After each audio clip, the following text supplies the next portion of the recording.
நானோ நீயோ கர்ப்பப்பையில் இருக்கும்போது நாம் போகப் போகிற பாதைகளும் சாகப் போகிற இடமும் நேரமும் நம் மண்டை ஓட்டுக்குள் திணிக்கப்படுகின்றன. நாம் எங்கே போனாலும் எப்படி வாழ்ந்தாலும் அது இறைவன் விதித்ததே. மனதின் சிந்தனை போக்கு எப்படி வேண்டுமானாலும் போகலாம்.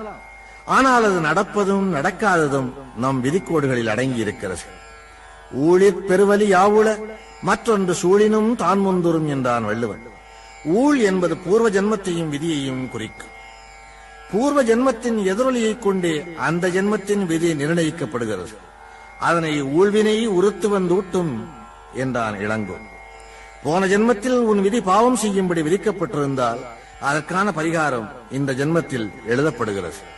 ஆகவே விதியின் கோடுகள் தாம் நம்மை ஆட்சி செய்கின்றன என்பது இந்துக்களின் அசைக்க முடியாத நம்பிக்கை. நாம் எண்ணியது நடந்தாலும் நடக்காவிட்டாலும், எண்ணாதது நடந்தாலும் யாவும்